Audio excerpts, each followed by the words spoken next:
अस्सलामु वालेकुम प्यारे दोस्तों। आज आप सभी के लिए बनी इज़राइल का एक ऐसा वाक्या लेकर आया हूं कि जिसको सुनने के बाद यकीनन आपके रोंगटे खड़े हो जाएंगे। बड़ा ही अजीबोगरीब वाक्या है और मुझे उम्मीद है कि आज का वाक्या सुनने के बाद यकीनन आप सभी अपने गुनाहों से तौबा करेंगे। यह एक ऐसा वाक्या है जो शायद आज से पहले आपने कभी नहीं सुना होगा। तो प्यारे दोस्तों, बनी इज़राइल के अंदर एक शख्स था जिसने अपने गुनाहों से तौबा कर ली थी और तौबा करने के बावजूद उसने एक बदकार औरत के साथ मुंह काला किया और उसके बाद एक दरिया के किनारे गया और उसमें गुसल करने लगा।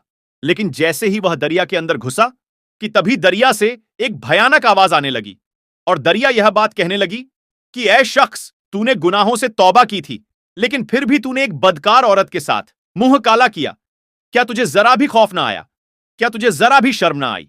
तो प्यारे दोस्तों, यह खौफनाक आवाज सुनने के बाद वो जो शख्स था, वो जो गुसल कर रहा था दरिया के अंदर, वह फौरन दरिया से निकला और भागते हुए चिल्लाते हुए यह बात कहता हुआ गया कि आज के बाद मैं कोई गुनाह नहीं करूंगा, मैं सारे गुनाहों से तौबा करता हूं। प्यारे भाइयों, वो जो शख्स था उसे अपने गुनाहों के ऊपर बड़ा ही पछतावा हो रहा था और वह बहुत ही ज्यादा रो रहा था और रोते रोते हुए एक पहाड़ के पास पहुंचा और वहां पहुंचने के बाद उसने देखा कि 12 लोग जो हैं वो अल्लाह की वहां पर हमदो सना कर रहे हैं। तो वो जो शख्स होता है वह भी उन 12 लोगों में शामिल हो जाता है और अल्लाह की हमदो सना में लग जाता है। फिर कुछ दिनों के बाद जब खाने पीने की कमी आती है, यानी खाने पीने का सामान जब खत्म हो जाता है, तो वह सभी 13 लोग पहाड़ से उतरकर बस्ती में आते हैं जहां पर उन्हें खाना मिल सके। लेकिन इत्तेफाक से उसी दरिया के किनारे से उन सभी का गुजर होता है। लेकिन वो जो शख्स होता है वह यह बात कहता है कि तुम्हें जाना है तो तुम आगे चले जाओ, लेकिन मैं इस दरिया के करीब से नहीं जाऊंगा। यह जो दरिया है यह मेरी राजों को जानती है, यह मेरे गुनाहों को जानती है और यह बात सुनकर मुझे बड़ी शर्मिंदगी महसूस होती है।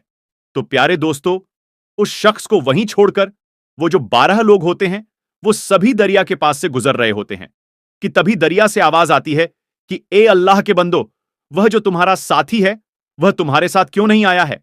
दोस्तों, वो जो 12 अल्लाह के बंदे होते हैं वह यह बात बताते हैं कि वह जो शख्स है वह इसलिए नहीं आ रहा है। उसका कहना यह है कि तुम उसके राजों को जानते हो, तुम उसके गुनाहों को जानते हो और उसको इस बात को लेकर बड़ी शर्मिंदगी महसूस होती है और इसीलिए वह रास्ते में ही रुक गया। प्यारे दोस्तों, उसके बाद फौरन ही दरिया से आवाज आई कि अगर किसी ने तुम्हें तकलीफ दी हो, तुम्हें परेशान किया है और तुम्हारे साथ उसने ज्यादती की हो, लेकिन अगर बाद में वह तुमसे माफी मांगे तो क्या तुम उसे माफ नहीं करोगे? तो उसके बाद दरिया से आवाज आती है कि अल्लाह ने उसके गुनाहों को माफ कर दिया है क्योंकि उसने इस मर्तबा सच्ची तौबा की है और अल्लाह की हम्दो सना के अंदर लग चुका है। तो प्यारे दोस्तों, उसके बाद दरिया से दोबारा आवाज आती है कि ए अल्लाह के बंदो, कहीं जाने की जरूरत नहीं है। अगर तुम्हें अल्लाह की इबादत करनी है तो मेरे ही करीब रहकर अल्लाह की हम्दो सना को बयान करो, अल्लाह की इबादत करो। तो प्यारे दोस्तों, उसके बाद वो जो 12 लोग होते हैं वह उस शख्स को लेकर आते हैं और उसी दरिया के किनारे अल्लाह की हम्दो सना में लग जाते हैं। और फिर एक दिन होता यह है कि वो जो शख्स था, जो गुनहगार था पहले, लेकिन फिर अल्लाह का वली हो गया, अल्लाह का दोस्त हो गया, अल्लाह का महबूब बंदा हो गया। उसके बाद उसकी रूह परवाज कर जाती है और दरिया से आवाज आती है, ए अल्लाह के बंदो, इसको मेरे ही पानी से गुसल दो और यहीं पर दफन कर दो।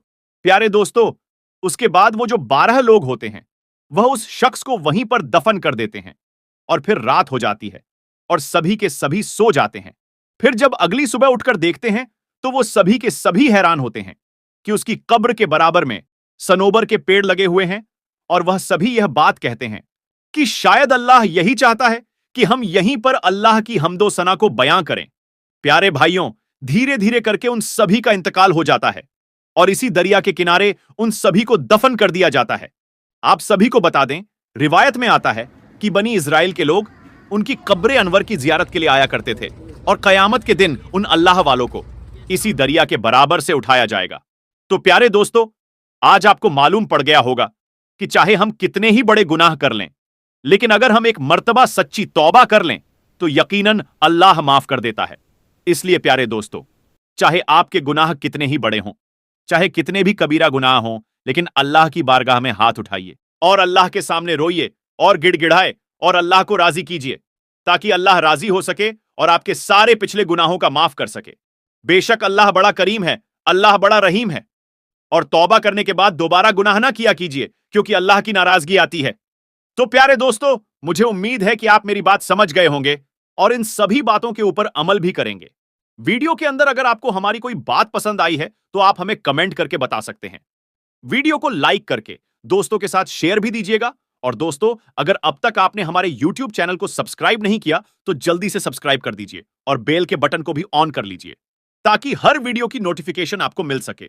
फिर मिलेंगे एक नई वीडियो के साथ, तब तक के लिए अल्लाह हाफिज।